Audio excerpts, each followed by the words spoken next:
وقال ربنا جل وعلا أذن للذين يقاتلون بأنهم ظلموا وإن الله على نصرهم لقدير.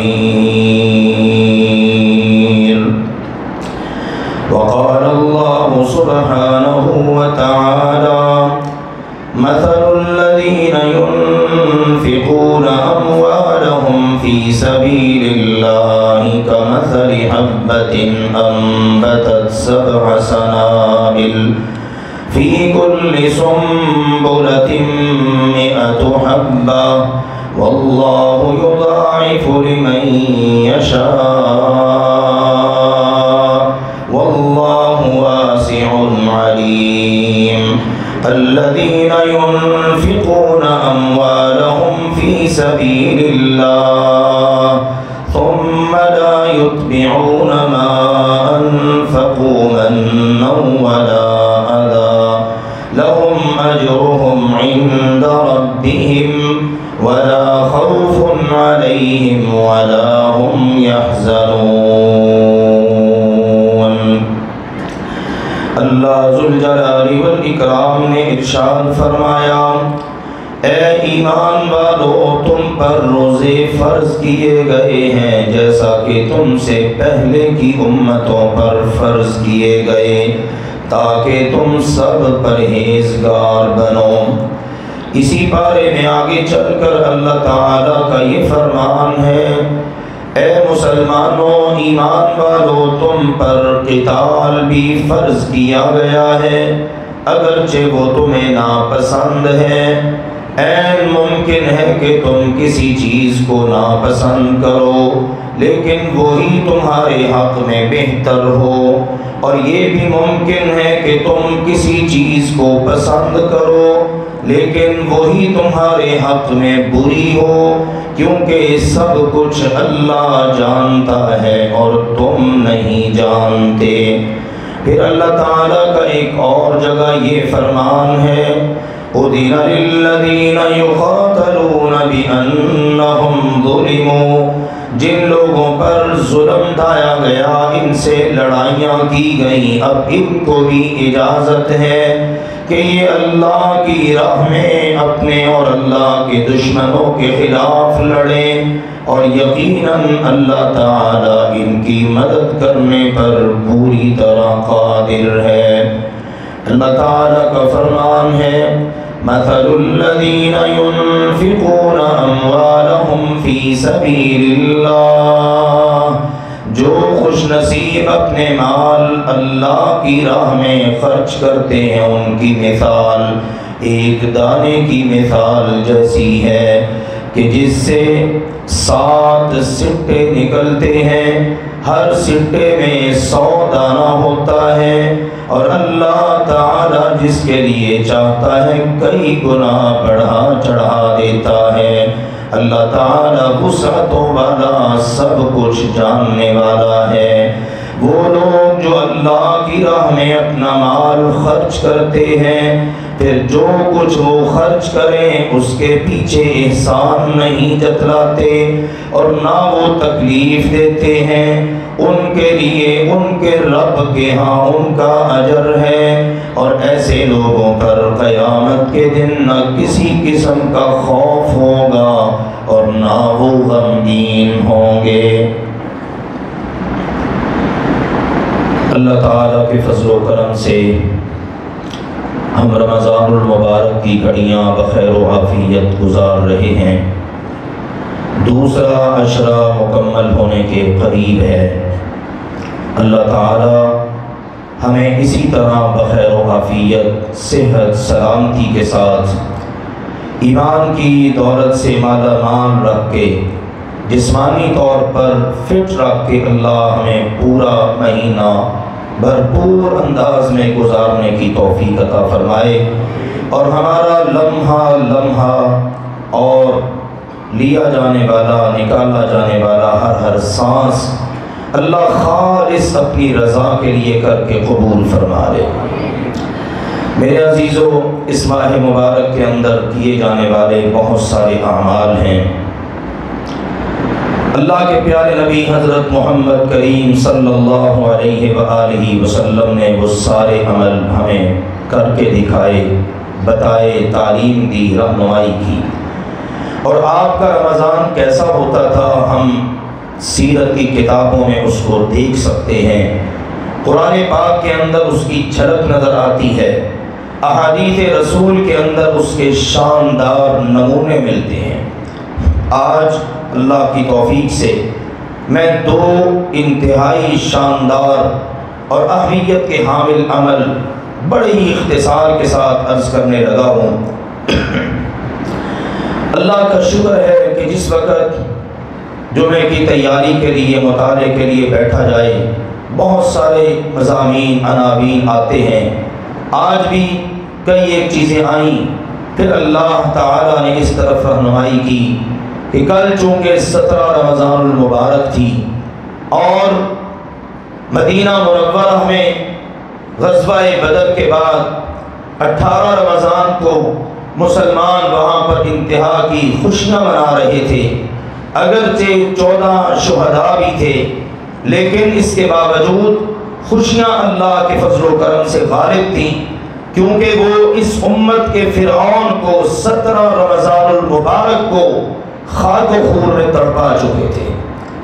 اس لیے مناسب ہے کہ آج کچھ اس کا تذکرہ ہو جائے، اور ساتھ ہی ساتھ اس سارے معاملے میں دین کا کام چلانے میں جو ریڑھ کی ہڈی کی حیثیت رکھنے والی چیز ہے، اور جو ہمارے پیارے نبی کی رمضان میں پیاری ادا ہوتی، جہاں آپ رمضان میں روزے رکھتے، رات کا قیام کرتے، قرآن کی تلاوت ہوتی، وہاں آپ تیز آندھی سے بھی زیادہ رفتار کے ساتھ رمضان میں سخاوت کیا کرتے تھے۔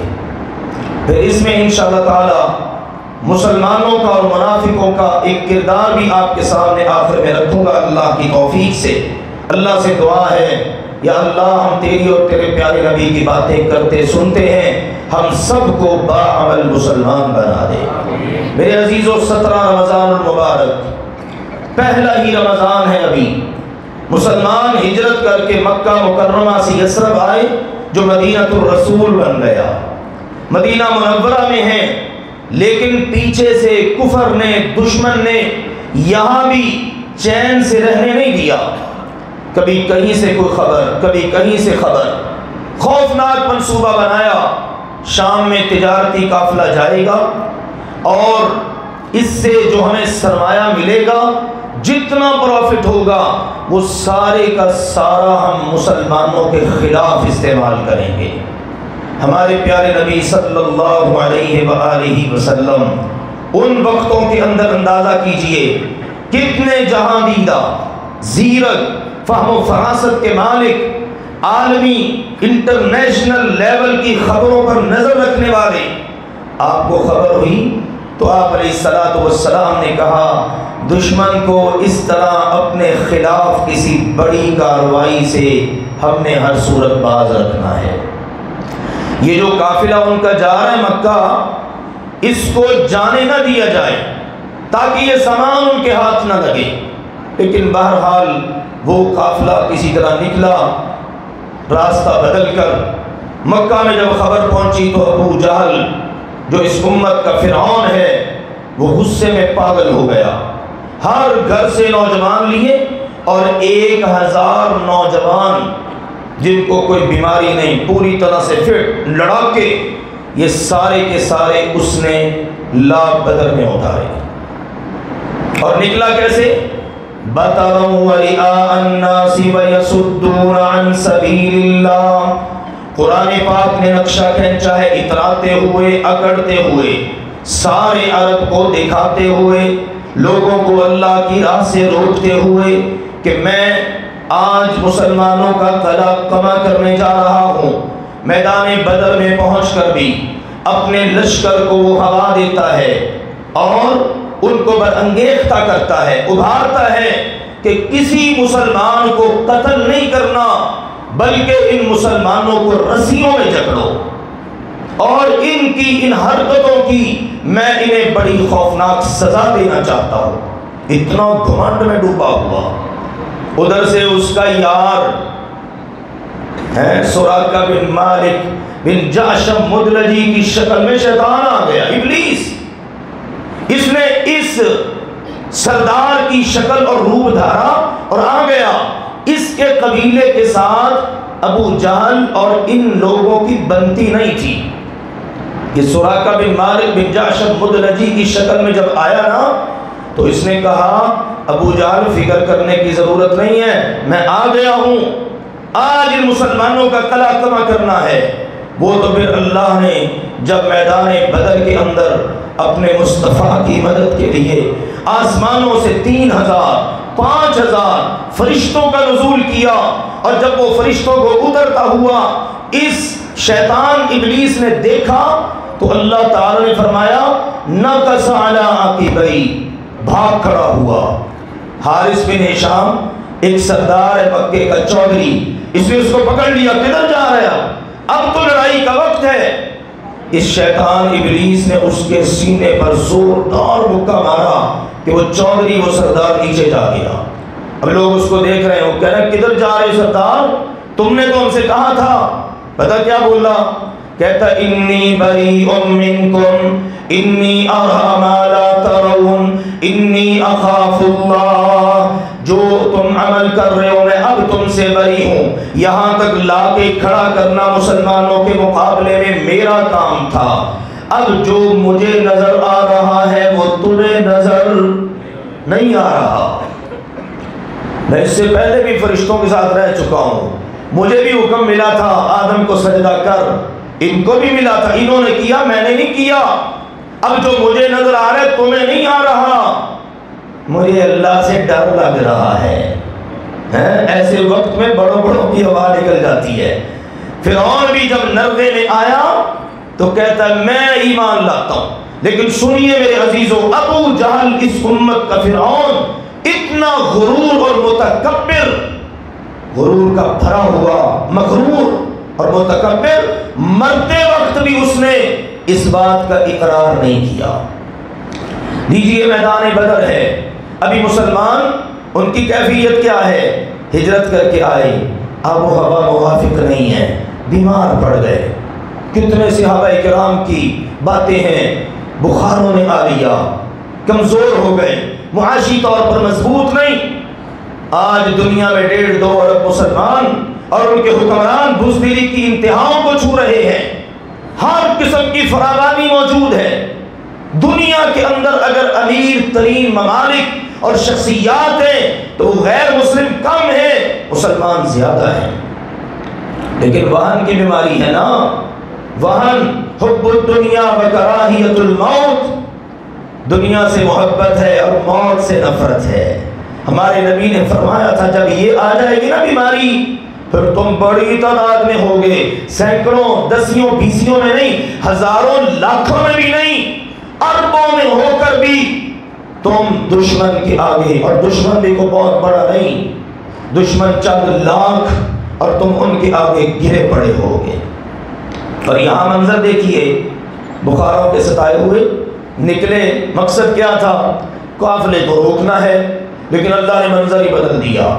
وَإِذْ يَعِدُكُمُ اللَّهُ إِحْدَى الطَّائِفَتَيْنِ أَنَّهَا لَكُمْ وَتَوَدُّونَ أَنَّ غَيْرَ ذَاتِ الشَّوْكَةِ تَكُونُ لَكُمْ، اللہ نے فرمایا تمہارا ارادہ یہ تھا، تمہاری چاہت یہ تھی، لڑے بغیر قافلہ مل جائے، مال غنیمت اکٹھا کریں اور لے کے آ جائیں، لڑنا نہ پڑے، لیکن اللہ یہ چاہتا تھا وَيُرِيدُ اللَّهُ أَن يُحِقَّ الْحَقَّ بِكَلِمَاتِهِ وَيَقْطَعَ دَابِرَ الْكَافِرِينَ، اللہ یہ چاہتا تھا آج اپنے حکم سے حق کو حق کر دکھائے اور کافروں کی جڑ اللہ کاٹ کے رکھ دے۔ تو پھر اللہ نے کیا کیا؟ رخ ہی بدل دیا، چلو پہنچو میدان بدر میں، سب پہنچ گئے، کتنے ہیں؟ 313 کی تعداد، 314، 319، یعنی 300 سے کچھ اوپر، اور ہیں کون کون؟ غربتوں کے ستائے ہوئے، بالکل بھوکوں کے مارے ہوئے اور بیماریوں کے گھرے ہوئے، اور اوپر سے اللہ کی قدرت ہے اسی سال روزے فرض ہوئے ہیں، روزے رکھے ہوئے۔ واہ میرے اللہ، ایسے امتی بھی کسی نبی کو ملیں گے؟ کیا کہیں ان بدبختوں کے بارے میں جو نبی کے ان جانثاروں کے بارے میں بدزبانی کریں. اس لیے اپنی اوقات میں ہر ایک کو رہنا چاہیے، اپنا آپ نہیں بتانا چاہیے کہ میں کس قسم کا ہوں. اندر سے وہی نکلتا ہے جو اندر ہوتا ہے. غلاظت کے لیے کیا صرف میرے نبی کے صحابہ رہ گئے؟ دیکھیے وہ کون ہے. آپ غزوے سے پہلے نا پوچھ رہے ہیں، مشورہ کر رہے ہیں. آپ کے مہاجر صحابہ اٹھ کے کہہ رہے ہیں ہم حاضر، ہم نے مکہ چھوڑ دیا، حبشہ گئے تھے آپ کے حکم پر، اب مدینے آ گئے ہیں، کوئی پرواہ نہیں، لڑیں گے، ان کو آنے تو دو میدان میں. اللہ کے نبی صلی اللہ علیہ وسلم خوش ہوتے ہیں لیکن انتظار میں ہیں. کاش کوئی انصاری بھی کھڑا ہو جنہوں نے بیعت عقبہ کی ہے، جنہوں نے کہا تھا ہم اپنے بچوں سے زیادہ آپ کی حفاظت کریں گے، اپنی بیویوں سے بھی زیادہ آپ کی حفاظت کریں گے. کاش ان میں سے کوئی کھڑا ہو. پھر کھڑا ہوا ایک شہزادہ مقداد، اور اس نے اٹھ کے کہا اللہ کے نبی جی ہم آپ کو ویسے نہیں کہیں گے جیسے موسیٰ علیہ السلام کو ان کے ساتھیوں نے کہا تھا. میں آپ کو ایک بات بتا دوں، موسیٰ علیہ السلام کی امت کے لوگ کیا کہلاتے ہیں؟ یہودی. یہودی جو ہے نا ہمیشہ بے وفا نکلا ہے، ہمیشہ. انہی یہودیوں کا تسلسل آج تک موجود ہے. جہاں پر آپ دیکھو اس امت کی پیٹھ میں چھرا گھونپا جا رہا ہے، وہاں سمجھ لو کہ یہودیت ہے. انہوں نے اپنے نبی کے ساتھ وفا نہیں کی. نبی نے ہم نہیں کہیں گے، ہم تو آپ کے دائیں بائیں ہر طرف سے لڑیں گے. وہ تھے جنہوں نے کہا اذهب انت وربك فقاتلا، موسیٰ جی آپ لڑو، آپ کا رب لڑے، ہم تو یہاں بیٹھے. نہیں، اے محمد کریم صلی اللہ علیہ وسلم ہم آپ کا ہر طرف سے دفاع کریں گے. آپ علیہ السلام کا چہرہ چمک اٹھا. ان جانثاروں کو لے کر آپ آ گئے. اب آئے ہیں نا، منظر تو نظر آ رہا ہے، سامنے 1000 کڑیل جوان، ان کے پاس سارا اسلحہ موجود، تلواریں، تیر، نیزے، گھوڑے، سارا کچھ وہ پوری تیاری کر کے آئے ہیں. اور ادھر تو تیاری کوئی نہیں تھی. ایک نظر دوڑائی، بچے، بوڑھے، جوان سارے ملا کر صرف 300 سے کچھ اوپر، اور ادھر مقابلے میں 1000.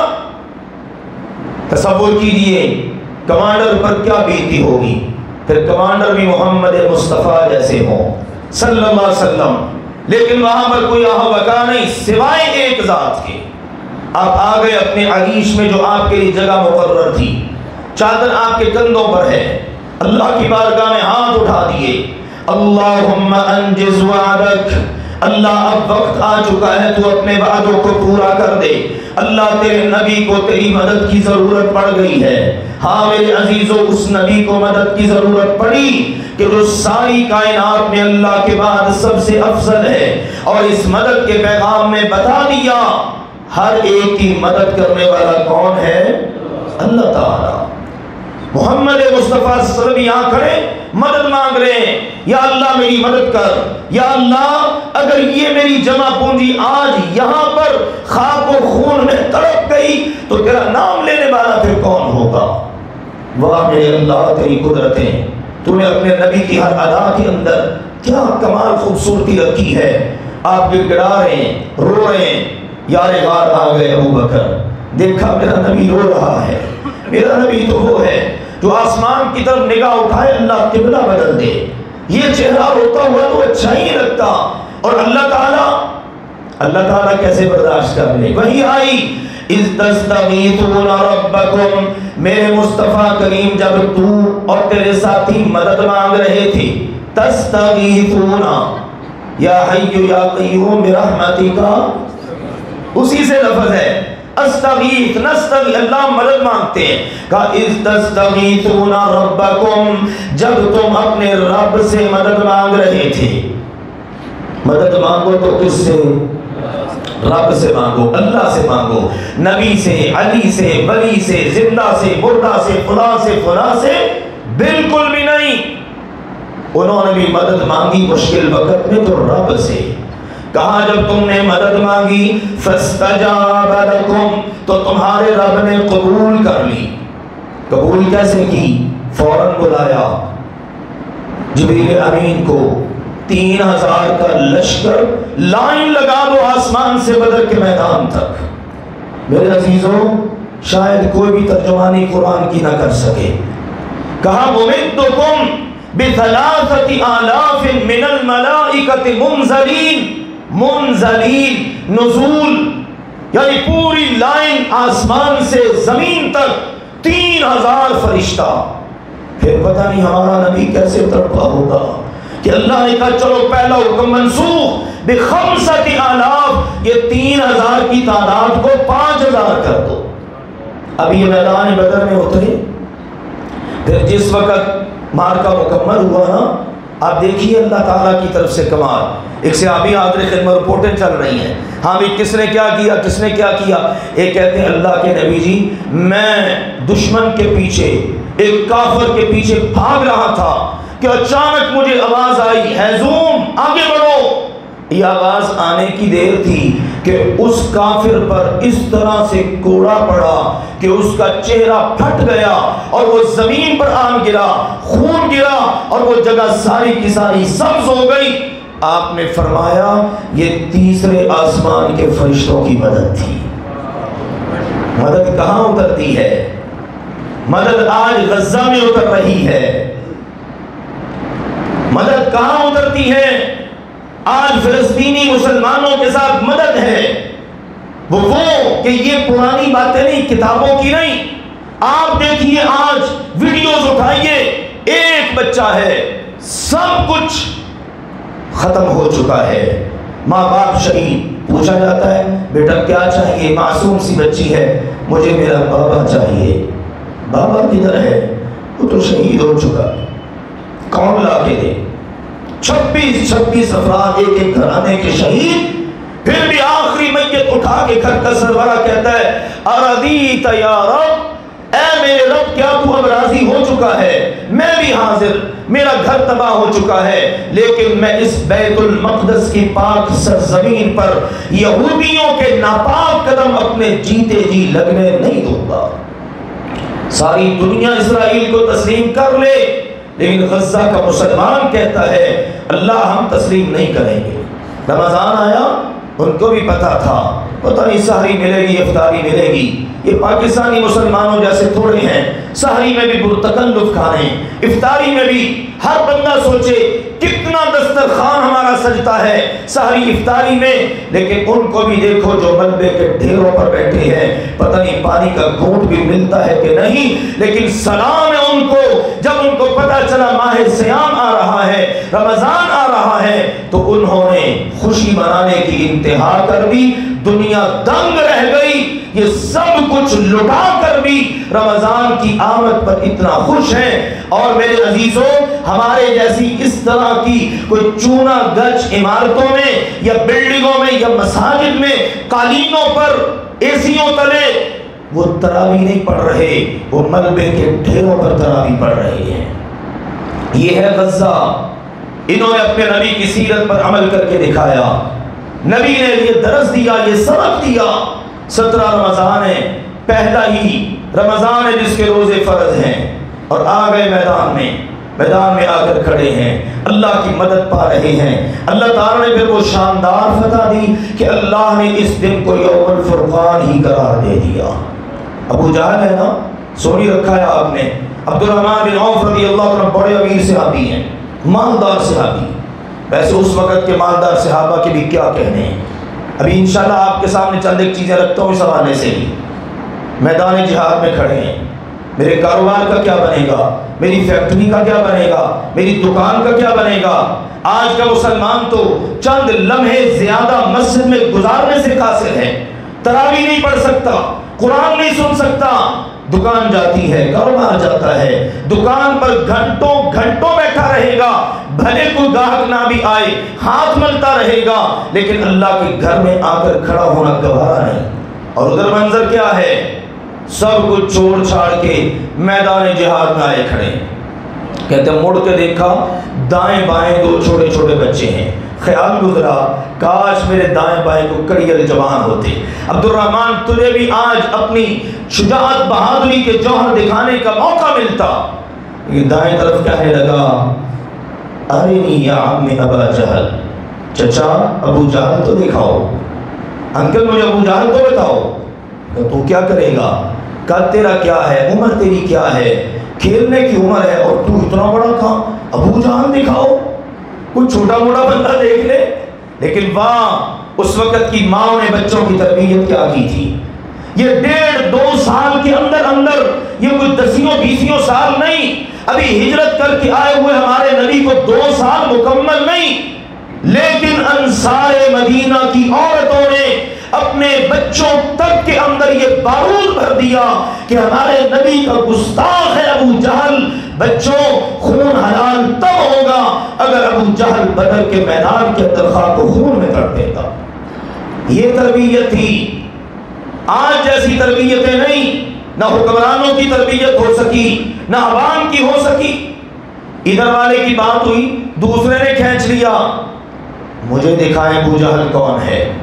اتنے میں کہتے میں دیکھا، پہلے منظر بدل گیا نا، شکست ہوئی، ابو جہل نے بڑا ہی چوٹی کا زور لگایا، اپنے لشکر کو سنبھالنے کی کوشش کی، ارد گرد اس کے پورا غول ہے اس کے سپاہیوں کا، اس کے حفاظتی دستے کا۔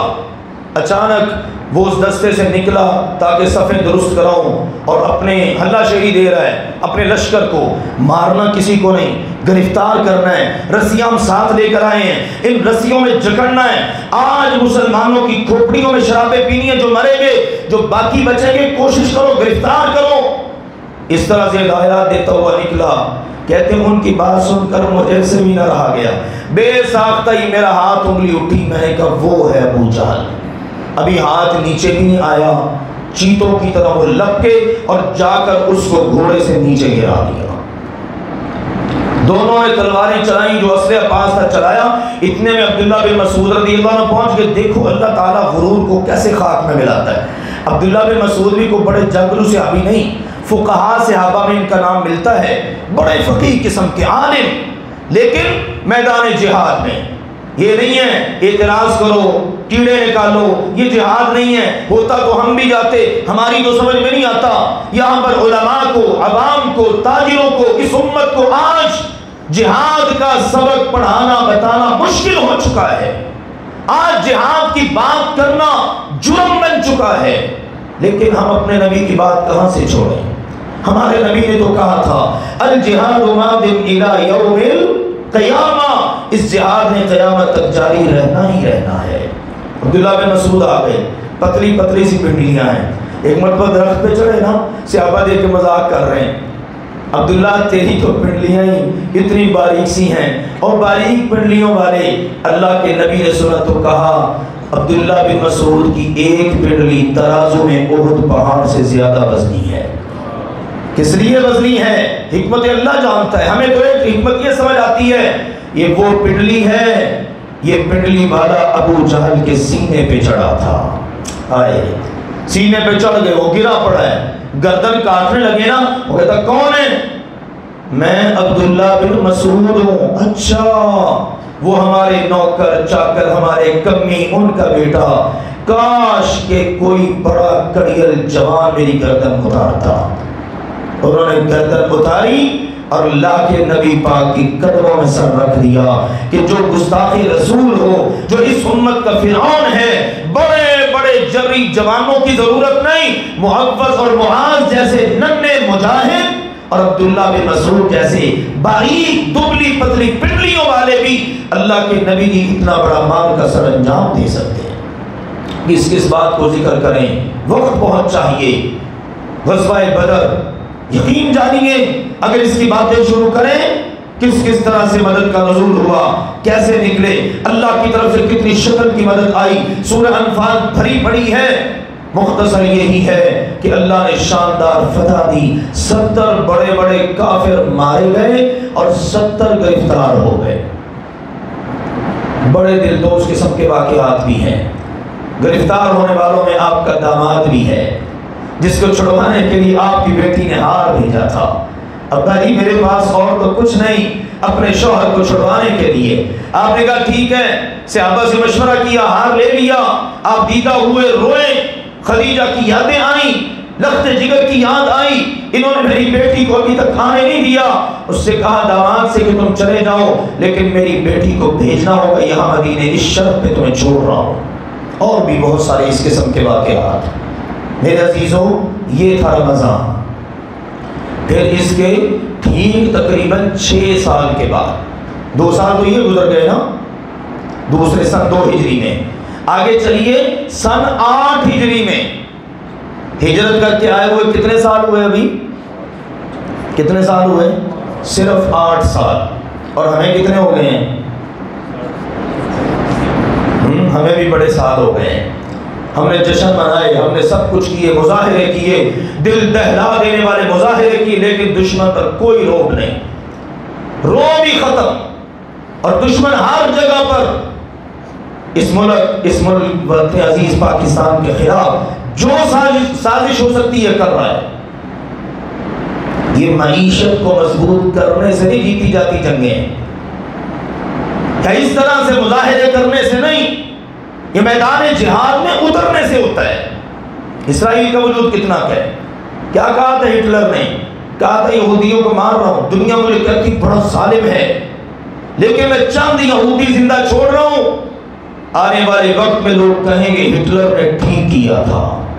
جب ان کی خواستیں دیکھیں گے نا، آج دیکھ رہے ہیں نا، نہ بچوں کی پرواہ، نہ عبادت گاہوں کی پرواہ، نہ عورتوں کی پرواہ، نہ گھروں کا تقدس، نہ کسی وقت کا تقدس، نہ چیختی چلاتی آہوں اور چیخوں کی اس کے اوپر کوئی اثر ہوتا ہے۔ یہ ہے یہودی۔ بتا رہا تھا صرف 8 سال، 8 ہجری 10 رمضان ہے، ہمارے نبی صلی اللہ علیہ وسلم نے مدینہ سے سفر شروع کیا۔ سبحان اللہ، 8 رمضان کو نکلے، مدینہ چھوڑا، طویل سفر کر کے آپ پہنچے مکہ مکرمہ، اور پھر اس کو فتح کیا رمضان میں، دن کے اجالے میں، ساتھیوں کے ساتھ، لشکر کے ساتھ۔ سبحان اللہ، نکلے کیسے تھے یہاں سے؟ رات کے اندھیرے میں، ایک ساتھی کے ساتھ، ابو بکر کے ساتھ، غاروں میں چھپ رہے ہیں، کبھی کہیں پناہ لے، دن میں چھپ جاتے ہیں، رات کو سفر کرتے ہیں۔ بعض اوقات اتنا خطرہ ہوتا، 3 راتیں اور دن ایک ہی جگہ پر چھپے بیٹھے ہیں۔ یوں ہمارے نبی نے ہجرت کا سفر کیا، اور جہاد کا سفر کیسے کیا؟ فرق دیکھو میرے عزیزوں، ایک سفر ہے ہجرت کا، وہ یوں کیا ایک ساتھی کے ساتھ، چھپتے چھپاتے بڑی تکلیفیں اٹھا کر، اور ایک سفر ہے جہاد کا، فتح کا، روزے رکھے ہوئے ہیں اور آپ علیہ الصلوۃ والسلام اپنے صحابہ کے ساتھ آ رہے ہیں۔ ایک موقع ایسا آیا، روزے رکھنے سے جسم میں نکاہت محسوس ہوئی، کہا سب روزہ افطار کر دو، روزہ افطار کر کے بعد میں زندہ رہے قضا ہو جائے گی، لیکن اگر جہاد کو مؤخر کر دیا تو پھر جہاد کی قضا ہو ہی نہیں سکتی۔ جائیے اٹھائیے پورا قرآن، پوری احادیث کا ذخیرہ، ہر عمل کی تقریباً قضا ملے گی آپ کو۔ نماز لیٹ ہو گئی ہے، چلو ادا نہیں پڑھ سکے، قضا پڑھ لو، روزہ، زکوٰۃ، جو عمل بھی لو، لیکن کہیں نہیں ملے گا جہاد کو لیٹ کر دو، مؤخر کر دو۔ یہاں پر تو شان یہ ہے، ہمارے نبی نے فرمایا ایک نبی تھا جہاد کر رہا تھا، فلسطین اس نے فتح کرنا تھا، اللہ تعالیٰ سے دعا کی یا اللہ دن کے اجالے میں فتح کرنا چاہتا ہوں، سورج کو یہیں روک دے۔ اللہ کے نبی نے فرمایا اللہ نے سورج کو وہیں روک دیا۔ جہاد کا راستہ میرے عزیزوں یہ ہے، آج اس امت کو اس کی ضرورت ہے، یہ بڑا عظیم الشان کام ہے کرنے والا۔ تو مکہ فتح ہوا، اتنی شاندار فتح، وہ بھی اللہ نے رمضان میں عطا کی۔ ہم بھی اللہ سے التجا کرتے ہیں، یا اللہ ہم نے بڑا ظلم دیکھ لیا، ہم نے بڑا خون دیکھ لیا، ہم نے بڑی شکستیں دیکھ لی، ہم نے بہت کچھ دیکھ لیا، اب ہم گناہ گاروں کو بھی ہماری زندگیوں میں اسلام کی فتح دیکھنا نصیب فرما۔ میرے عزیزوں، اسراء کے اندر، اس مہینے کے اندر بالخصوص دوسرا اہمیت کا حامل کام وہ ہے انفاق فی سبیل اللہ، خرچ کرنا ہے اللہ کی راہ میں۔ بڑا وسیع موضوع ہے، زکوٰۃ بھی آتی ہے، صدقات بھی آتے ہیں، عطیات بھی آتے ہیں۔ اللہ نے کچھ حصہ فرض کر دیا مال میں، اللہ تعالیٰ نے کچھ ویسے بندوں پر چھوڑ دیا، اپنی مرضی سے، اپنی خوشی سے کرو۔ ترغیب دلائی، شوق دلایا، 20 آیات قرآن پاک کی، ابتدا میں آپ نے کچھ آیات سنی ترجمے کے ساتھ، اللہ دیگر مقام پر کہتا ہے وَمَا تُقَدِّمُوا لِأَنفُسِكُم مِّن خَيْرٍ تَجِدُوهُ عِندَ اللَّهِ، تم اپنے لیے جو نیکی جو مال بھی آگے بھیجو گے نا، اللہ اس کا بدلہ تمہیں اس سے کہیں بہتری عطا کرے گا۔ یہ باتیں سنتے صحابہ کرام رضوان اللہ علیہم اجمعین، قرآن اترتا، جہاں تم نے بدنی عبادت کرنی ہے، زبانی کرنی ہے، جسمانی کرنی ہے، وہاں تم مالی عبادت بھی کرو۔ لن تنالوا البر حتى تنفقوا مما تحبون، تم نیکی کو کبھی نہیں پا سکو گے، جتنی مرضی نیکیاں کرو نہیں پہنچ سکتے جب تک اپنے دل سے مال کی محبت ختم نہ کرو، اپنی پسندیدہ ترین چیز جب تک اللہ کی راہ میں خرچ نہ کرو تم نیکی کو نہیں پا سکتے۔ دنیا کی محبت بھی ہو، مال جوڑ جوڑ کر رکھوں، سنبھال کے رکھوں، آج بینک میں اتنا بیلنس ہے، آنے والے وقت میں اتنا ہو، اتنے مکان ہیں اتنے ہو جائیں، اتنی دکانیں اتنی ہو جائیں، صرف دنیا کی حد تک نہیں بلکہ آگے بڑھو۔ اللہ تعالیٰ تمہیں اس سے بہترین سودا کرنا چاہتا ہے۔ ان اللہ اشتری من المؤمنین انفسهم واموالهم بان لهم الجنہ، مال اللہ نے دیا ہے، لے بھی اس نے لینا ہے، پتہ نہیں کب واپس بلا لے، سب کچھ چھوڑ چھاڑ کے بندہ جائے گا۔ کہا مال تیرا وہی ہے جو تو نے پہن لیا، بوسیدہ کر دیا، کھا لیا، ہضم کر لیا، اور جو صدقہ کر کے محفوظ کر لیا۔ یہ بس 3 طرح کا مال تیرا ہے، باقی جو بچا نا وہ تیرا نہیں ہے، کن کا ہے؟ وارثوں کا۔ آج آنکھیں بند، پیچھے بچوں کا مال ہے، بیوی کا مال ہے، دیگر رشتہ داروں کا مال ہے جو حقدار ہیں، جن کا بنتا ہے، اپنا تو نہیں نہ رہا۔ اپنا کون سا ہے؟ جو خود صدقہ کر کے محفوظ کر لیا، پہن لیا، کھا لیا، کہا یہ تیرا مال ہے۔ تو یہاں پر کیا ہے؟ جو خرچ کرو گے، دل کے اندر مال کی محبت بہت ہے لیکن خرچ کرنا ہے۔ پھر مخلص مسلمانوں کا کردار کیا رہا؟ یہ آیت اتری نا، سیدنا انس رضی اللہ عنہ کہتے ہیں ابو طلحہ انصاری آ گئے، مالدار صحابی، مدینہ میں جو بڑے مالدار صحابی تھے ان میں ایک یہ ہیں، مسجد نبوی کے دروازے کے بالکل باہر تھوڑا آگے کر کے ان کا بڑا خوبصورت باغ ہے، بھرا پڑا ہے کھجور کے درختوں سے، اور پانی وہاں کا اتنا لذیذ اور نفیس اور میٹھا، ہمارے نبی کو بھی بڑا پسند تھا۔ ہمارے پیارے نبی صلی اللہ علیہ وسلم جس وقت پاتے، موقع پاتے، ریلیکس ہونا چاہتے، آپ وہاں چلے جاتے، کھجوریں کھاتے، پانی پیتے، وہاں پر آرام فرماتے، آپ کو اتنا وہ بھاتا تھا۔ جب یہ آیت اتری نہ تو آ گئے، اللہ کے نبی جی آپ کو پتہ ہے مجھے اپنے سارے مال میں سب سے زیادہ جو پسند مال ہے نا وہ باغ ہے جس میں آپ جاتے ہیں۔ ایسا باغ اگر اللہ کے نبی کسی کا ہو تو کوئی دے سکتا ہے کسی کو؟ آپ نے آیت سنائی، اللہ نے یہ کہا ہے آپ گواہ ہو جائیے میں نے وہ باغ اللہ کے لیے وقف کر دیا۔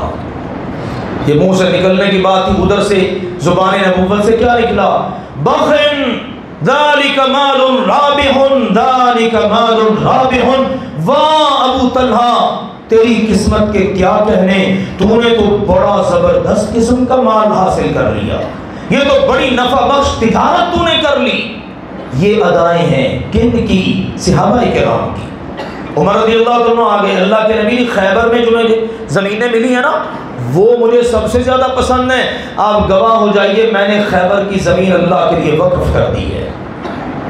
اللہ کے نبی علیہ السلام تبوک کے لیے اعلان کیا۔ میرے صحابہ سفر بڑا لمبا ہے، پہلے آپ نے کہیں اور جانا ہوتا نا تو راستہ بدل لیتے، سب کسی طرف جانا ہے تو بتاتے نہیں تھے، مخفی رکھتے، لیکن تبوک کا بتا دیا کہ بھئی جس نے جانا ہے اپنی ہمت پر جانا ہے، سواریاں ہمارے پاس پوری نہیں ہیں، دیگر معاملات بھی مالی طور پر بھی کمزور ہیں۔ صحابہ کرام دوڑ پڑے مال اکٹھا کریں، ایک صحابی کے پاس کچھ بھی نہیں ہے، چلے گئے یہودی کے باغ میں، وہاں پر جا کر اس باغ کے اندر محنت کی، ساری رات لگائی، وہ ان کی بچی کچی زمینیں ان کے اندر محنت کی۔ اب اس باغ کے مالک نے کیا دیا؟ تھوڑی سی کھجوریں، آگے وہی لے کر جھجکتے شرماتے ہوئے کہاں کوئی کیا دے رہا ہے، کوئی اشرفیاں آ رہی ہیں، کوئی جناب کتاریں لگی ہوئی ہیں جانوروں کی، اور میری یہ تھوڑی سی کھجوریں بار اللہ کے نبی کو پیش کی۔ آتے ہوئے نا راستے میں منافق دیکھ رہے ہیں، وَمِنْهُمْ مَنْ يَلْمِزُكَ فِي الصَّدَقَاتِ، وہ تو اللہ کے نبی کو بھی تانے دیا کرتے تھے، یہ انصاف نہیں کرتا، وہ صحابہ کرام کو بھی تانے دیتے، لو اس کے الذین یلمزون، یہ وہ لوگ ہیں بدبخت جو تانے دیتے ہیں اس کے اس مال سے کیسر، کسرا، ایران، روم اور تبوک فتح ہو رہے ہیں، انہوں نے لا کے پیش کر دیا۔ اللہ تعالی عمل بعد میں دیکھتا ہے، دل کو اللہ پہلے دیکھتا ہے۔ لا کے پیش کر دیا، آپ نے قبول فرمایا، اور سارے جو فنڈ پڑا ہوا تھا نا، جتنا ڈھیر لگا ہوا تھا اس پہ بکھیر دیا، فرمایا تیری ان کھجوروں کی برکت سے اللہ نے سارے مال میں برکت ڈال دی ہے۔ یہ ہے مخلص لوگوں کا کردار۔ وقت اجازت نہیں دیتا مزید باتیں کروں، آخری بات عرض کرتا ہوں، منافقوں کا کردار کیا ہے؟ ساتھ ہی ہوتے ہیں، اکٹھے ہی ہوتے ہیں، ایک ہی مسجد میں نمازیں پڑھنے والے، ہمارے نبی کا زمانہ ہے، مدینہ منورہ ہے، لیکن کردار سے پتہ چل جاتا ہے اس کا انداز کیا ہے، اس کا کردار کیا ہے، اس کے طور اطوار کیا ہیں، یہ کتنا مخلص ہے اللہ کے نبی کے ساتھ، اللہ کے نبی کے ساتھیوں کے ساتھ، اللہ کے نبی کے گھر کے ساتھ، اللہ کے نبی کی مسجد کے ساتھ، اللہ کے نبی کے مشن کے ساتھ، اللہ کے نبی کے دین کے ساتھ۔ جو مخلص ہے اس کا اخلاص، اس کی قدر ہوتی ہے۔ جو منافقت کرتا ہے اللہ تعالیٰ نے پوری سورت اتار دی، سورت الفاتحہ، جو منافقوں کو رسوا کرنے والی ہے، ان کے نام پر ہی باقاعدہ ایک سورت اتار دی، سورت المنافقون۔ قرآن میں بتا دیا ان المنافقین فی الدرک الاسفل من النار، منافق جہنم کے سب سے نیچے والے پورشن میں ہوگا۔ کیوں ہوگا؟ ایک کردار ان کا، وَمِنْهُمْ مَنْ عَاهَدَ اللَّهَ لَئِنْ آتَانَا مِنْ فَضْلِهِ لَنَصَّدَّقَنَّ وَلَنَكُونَنَّ مِنَ الصَّالِحِينَ۔ میرے عزیزو غور سے اس آیت کو سننا، میری بات نہیں، کوئی ناول نہیں پڑھ رہا، سورۃ التوبہ پڑھ لیجئے گا، سورۃ التوبہ پارہ نمبر 10 ہے، اللہ نے سب مناظر بیان کر دیے۔ اللہ نے کہا ان منافقوں میں کیا حالت ہے، کیا عادت ہے، عہد اللہ، اللہ سے معاہدہ کرتا ہے، مال نہیں دیتا، معاہدہ کرتا ہے، کیا کہتا ہے؟ لَإِنْ آتَانَا مِنْ فَضْلِهِ، اگر اللہ مجھے اپنے فضل سے کچھ دے دے، ہوتا سارا کچھ ہی ہے، لیکن وہ فلاں ڈیل رکی ہوئی ہے، وہ ہو جائے نا تو بڑے پیسے آ جائیں گے، جناب میں خرچ کر دوں گا، وہ جناب میرا فلاں کام پھنسا ہوا ہے، اگر وہ نکل جائے نا جناب مال و دولت کی ریل پیر ہو جائے گی، اگر مجھے یہ فلاں کا اگر یہ کس کا کام ہے؟ قرآن دیکھیے، لَإِنْ آتَانَا، جو مخلص تھے وہاں اگر مگر کچھ نہیں ہے، جو منافق ہے وہاں کیا ہے؟ لَإِنْ آتَانَا مِنْ فَضْلِهِ، اگر اللہ مجھے اپنے فضل سے نواز دے، لَنَصَّدَّقَنَّ، تو میں ضرور صدقہ کروں گا، وَلَنَكُونَنَّ مِنَ الصَّالِحِينَ، اور ضرور میں نیکوں میں سے ہو جاؤں گا۔ اللہ نے کہا اچھا دیکھ لو پھر، فَلَمَّا آتَاهُم مِّن فَضْلِهِ، پھر جب اللہ انہیں اپنے فضل سے نواز دیتا ہے، بَخِلُوا بِهِ، بخیلی کرتے ہیں، وَتَوَلَّوْا، اعراض کر جاتے ہیں، منہ موڑ جاتے ہیں، وَهُمْ مُعْرِضُونَ، پیٹ پھیر کر چل پڑتے ہیں۔ یہ تو وہی مثال ہوگی جو ایک کہاوت بنی ہوئی ہے، درخت پہ چڑھ گیا پھنس گیا، نیچے نہ اترا جائے، بڑی کوشش کر لی، تگ و دو کر لی، نہیں اترا جا رہا، اللہ سے منت مان رہا ہے، منتیں کر رہا ہے، اللہ کی نظر مان لی، اللہ اگر میں نیچے آ گیا نا تو میں ایک دیگ دوں گا تیری بارگاہ میں۔ اسباب پیدا ہونا شروع ہو گئے، نیچے آ رہا ہے آہستہ آہستہ، اب ادھر سے نیچے آ رہا ہے، ادھر سے دل بخیلی کی طرف جا رہا ہے، آگ میں آیا نا تو دیگ آدھی رہ گئی، نیچے آ گیا تو ساری ختم ہو گئی، اللہ دوبارہ اوپر چڑھوں گا تو مانوں گا نا نظر۔ ہم مسلمانوں کی میرے عزیزوں ابھی صورتحال کچھ اس قسم کی ہے۔ آئیے یہ دو کام ہمارے نبی نے روزے کی حالت میں رمضان میں کیے ہیں۔ میں نے آپ کو ابتدا میں بتایا اللہ کی راہ میں خرچ کرنا ہمارے نبی کی یہ خوبصورت ادا تھی۔ من الریح المرسلہ، حدیث کے الفاظ ہیں، تیز آندھی چل رہی ہو، تصور کیجئے اس تیز آندھی کے ساتھ ہمارے نبی کی سخاوت کا اگر مقابلہ ہو جائے تو صحابہ کہتے ہیں تیز آندھی ہار جائے ہمارے سخی نبی کی سخاوت جیت جائے.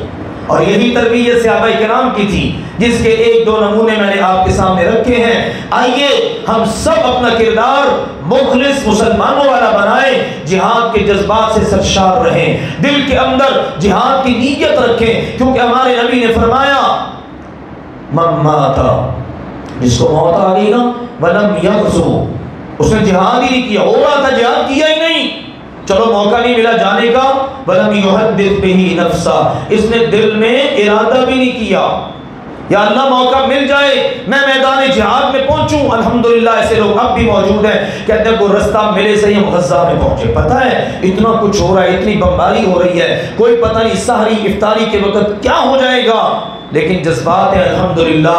یہ ہے ایمان کی علامت. میرے نبی نے, آپ کے نبی نے فرمایا جس کو موت آ گئی, نہ جہاد کیا, نہ جہاد کی دل میں نیت ارادہ رکھا, مات علی شعبۃ من النفاق, وہ مرے گا تو منافقت کی موت مرے گا.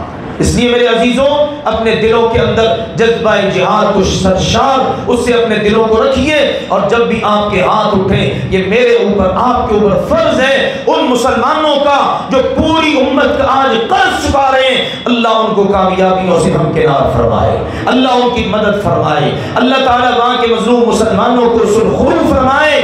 اور پھر اللہ کی راہ میں مال خرچ کرنا, جب جہاں جیسے موقع مل جائے کبھی پیچھے نہ رہیے, آگے بڑھیے اور اللہ تعالیٰ کی جنت خرید لیجئے. ہمارے نبی علیہ الصلوۃ والسلام نے کتنے ایسے مواقع پر وعدے کیے تھے, جہاد فنڈ لانے والے اور دیگر آپ کی اپیل پر فی سبیل اللہ خرچ کرنے والے صحابہ کرام, کیا کہا تھا ان کو, اللہ نے تیرے مقدر کے اندر جنت لکھ دی ہے. آؤ میرے عزیزوں یہ دونوں عمل بھی اس ماہ مبارک کے اندر اپنی اپنی بساط اور ہمت کے مطابق اپنے نبی کے نقش قدم پر چلتے ہوئے سر انجام دینے کی کوشش کریں. اللہ ذوالجلال والاکرام ہم سب کے تمام نیک اعمال قبول فرمائے. وآخر دعوانا ان الحمدللہ رب العالمین.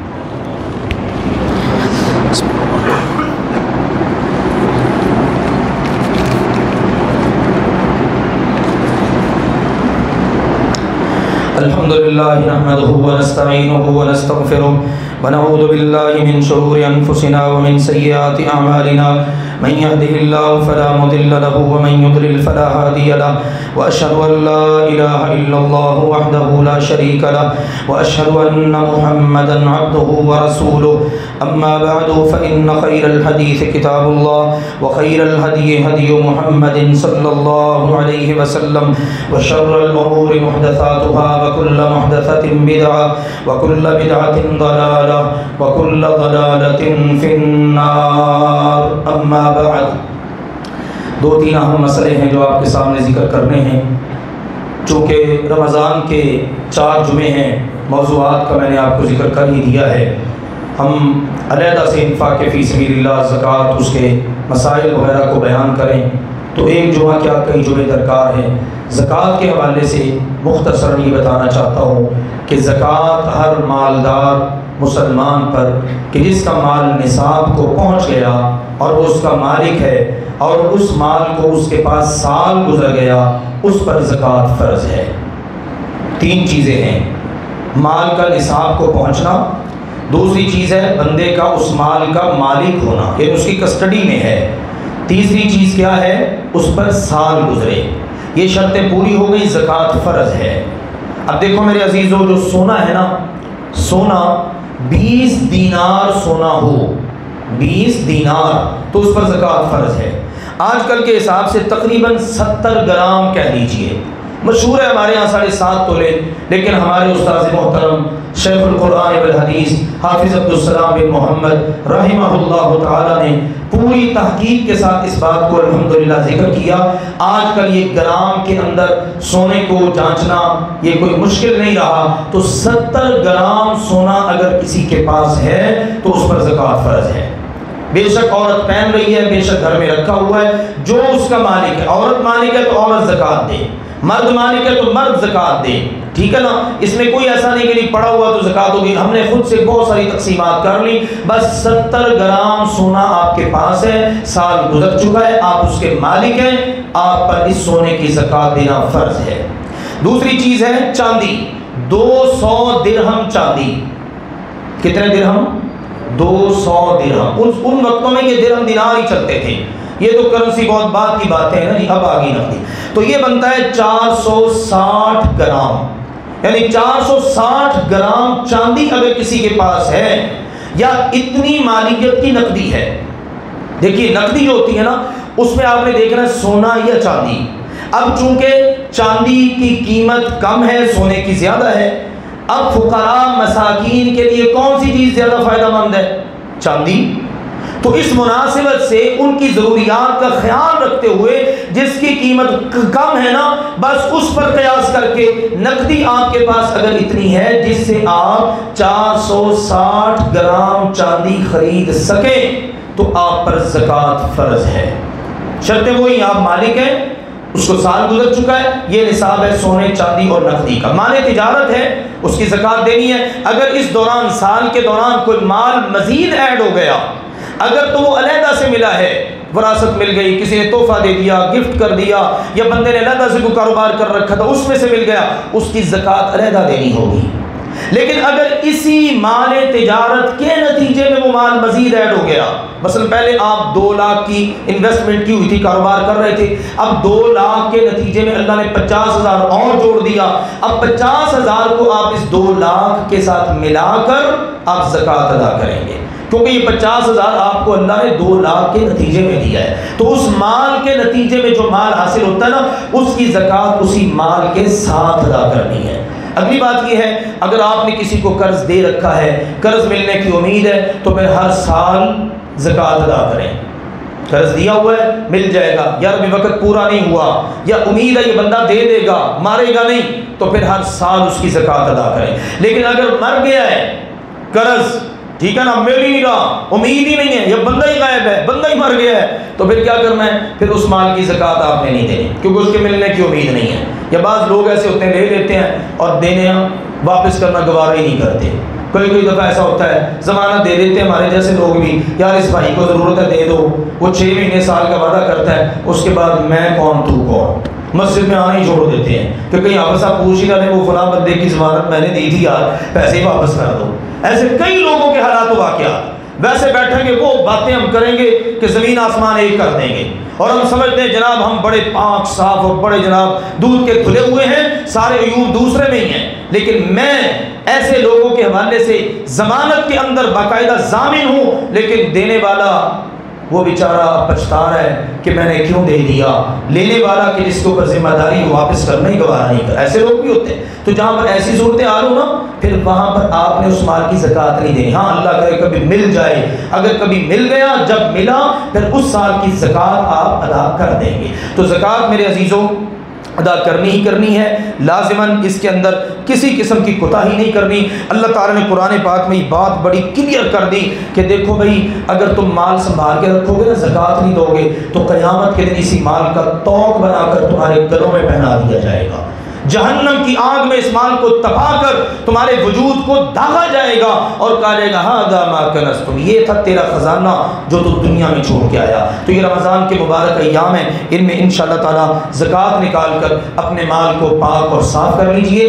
زکوٰۃ کے 8 مصارف ہیں، وہ سورۃ التوبہ کی آیت نمبر 60 میں اللہ نے بیان کر دیے۔ فقراء، مساکین، عاملین علیہا، اسلامی حکومت ہے، زکوٰۃ اکٹھی ہو رہی ہے، باقاعدہ ذمہ دار مقرر ہیں، ان کے وظائف ضروریات وہیں سے پوری ہوتی ہیں۔ اور اسی طرح سے اللہ تعالیٰ نے قیدیوں، غلاموں ان کا رکھا ہے، اللہ کی راہ میں فی سبیل اللہ رکھا ہے، مسافر کا رکھا ہے، کوئی نو مسلم ہے یا اسلام کی طرف مائل ہے اس کے دل میں الفت ڈالنے کے لیے، یہ اور اس طرح کے یہ سارے 8 مصارف، ان کے علاوہ نہیں۔ بڑا سوال ہوتا ہے جی مسجد کو زکوٰۃ نہیں لگتی، مسجد کو زکوٰۃ نہیں لگتی۔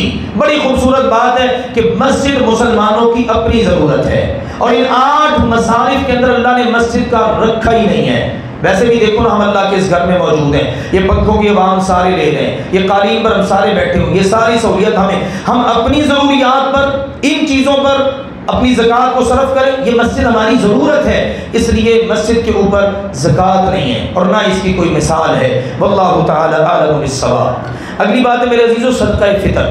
بہت سارے لوگ نا پہلے ہی صدقہ فطر ادا کر رہے ہیں، بالکل ٹھیک نہیں، بالکل ٹھیک نہیں۔ صدقہ فطر کا مقصد ہی نہیں ہم نے سمجھا۔ بڑے لوگ سوال کرتے ہیں کتنا نہیں بھائی ابھی کیا ضرورت پڑی؟ جی ہم نے دینا ہے۔ بھائی ابھی کیوں دینا ہے؟ اللہ کے نبی صلی اللہ علیہ وسلم فرماتے ہیں طہرۃ للصائم، یہ روزہ دار کے روزوں کی صفائی ہے۔ کب فرض ہوتا ہے؟ جیسے ہی شوال کا چاند طلوع ہوگا، شوال کا چاند طلوع ہوگا صدقہ فطر ہر مسلمان مرد عورت چھوٹے بڑے پر واجب۔ اور اگر پہلے دے دیں، ایسا ہی ہے کہ جیسے آپ ظہر کی نماز عشاء کے وقت میں پڑھ لیں، ابھی فرض ہی نہیں ہوا، ہاں رخصت مل گئی کہ چلو 1-2 دن پہلے ادا کر دو۔ ابھی مثال ہے آپ نے 15 روزے رکھے ہیں، آپ نے وہ عقلی طور پر بھی دیکھو نا، 15 روزے رکھ کے صدقہ فطر نکال دیا، چلو 15 روزے تو پاک ہو گئے، باقی کے روزے کس نے پاک کرنے ہیں؟ اس لیے میرے عزیزو عقلی نقلی طور پر یہی بات ہے کہ آپ نے آخر میں جا کر صدقہ فطر ادا کرنا ہے۔ یہ بچے کدھر ہیں آج؟ ہاں اچھا انتظار ہے، اب میرا کیا انتظار کرنا ہے؟ آپ چکر لگا لیں، فٹافٹ جلدی کریں تاکہ ہم نماز پھر کھڑی کریں۔ میں ایک آدھ مسئلہ اور ذکر کر دوں، یہ آخری عشرہ انشاءاللہ شروع ہو جائے گا، اس میں اعتکاف ہمارے پیارے نبی صلی اللہ علیہ وسلم کی بڑی پیاری سنت ہے، جن کو اللہ موقع دے وہ ضرور اعتکاف کریں۔ ہمارے پیارے نبی نے مستقل مزاجی سے اعتکاف کیا ہے، 1 سال رہ گیا تو آپ نے 20 دن کا اعتکاف کر لیا۔ تو میرے عزیزو یہ آخری عشرہ ہے، ہم الحمدللہ جتنی کوشش کر پا رہے ہیں کریں گے، مزید بھی کریں گے۔ ان دنوں کے اندر انشاءاللہ راتوں میں ہمارے یہاں قیام اللیل کا بھی اہتمام ہوگا، مختلف قرۂ کرام تشریف لائیں گے، 2 رکعتیں پڑھایا کریں گے، آپ ہمارے ساتھ یہ راتیں انشاءاللہ تعالی گزاریں۔ اس کے ساتھ ساتھ اللہ کے فضل سے ہفتے اتوار کی جو درمیانی رات ہے، اس میں بھی انشاءاللہ تعالی درس قرآن و حدیث کا اہتمام ہوگا۔ یہ چند ایک اہم مسائل میرے ذہن میں تھے، اگر کسی بھائی کے ذہن میں کوئی مسئلہ ہو تو انشاءاللہ آپ بعد میں ہمیشہ کہتا ہوں مل کر اللہ کے فضل و کرم سے آپ پوچھ سکتے ہیں۔ اللہ ذوالجلال والاکرام اپنی رحمت فرمائے، اللہ ہمارے حالات کو بہترین کر دے، اللہ ہماری دنیا اور آخرت کو بہترین بنا دے۔ اللہم اعز الاسلام والمسلمین۔ رہنے دو میرے عزیزو، اب جس بھائی نے بھی تعاون کرنا ہے بعد میں خود ہی کر کے جائیے گا، اور یہ اپنا فرض آپ نے سمجھنا ہے۔ خطبہ جمعہ آپ نے سارا اللہ کے فضل سے سن لیا، عقل مند کے لیے اشارہ ہی کافی ہوتا ہے کہ آج کا جمعہ کس مقصد کے لیے ہے۔ جانتے ہیں نا آپ؟ پرانے کا دسو، والد صاحب کی زندگی سے چلے آ رہے لوگ تو بتا سکتے ہیں نا کہ آج کا جمعہ کس مقصد کے لیے ہے؟ فی سبیل اللہ، ٹھیک ہے نا؟ یہ اصطلاح یاد کر لو، فی سبیل اللہ، کیونکہ وہ جو لفظ ہے نا آپ جانتے ہو، جیم ہا الف دال ہے، اس پر بڑی پابندی ہے، نام نہیں لینا، ذکر نہیں کرنا، بے شک امت پس جائے۔ آج اللہ کے فضل و کرم سے غزہ میں آپ کے بھائی موجود ہیں، الحمدللہ خدمات سر انجام دے، لیکن کن مشکلات سے گزر رہے ہیں، بڑی شہادتیں بھی پیش ہو چکی ہیں، لیکن ہر بات بتائی جانے والی نہیں ہوتی۔ میرے عزیزو، ہمارے بھائی اپنی جانیں ہتھیلیوں پر لے کر وہاں پر خدمات سر انجام دے رہے ہیں، سحری افطاری کروا رہے ہیں، راشن تقسیم کر رہے ہیں، کھانا پکا کر کھلا رہے ہیں، الحمدللہ اللہ تعالیٰ وہاں کے مظلوم مسلمانوں کی مدد فرمائے۔ تو انشاءاللہ آپ بخیلی سے کام نہیں لینا، بھرپور آپ نے اپنے فرض کو انشاءاللہ تعالیٰ نبھانا ہے۔ آج پتہ چلنا چاہیے کہ اللہ کے فضل و کرم سے ہر جوان، ہر بچہ، بوڑھا، ہر مرد عورت، اس کے دل کے اندر الحمدللہ ہمارے پیارے نبی کی محبت ہے، نبی کی امت کی محبت ہے۔ اللہ تعالیٰ سمجھنے اور عمل کرنے کی توفیق عطا فرمائے۔ وآخر دعوانا ان الحمدللہ رب العالمین۔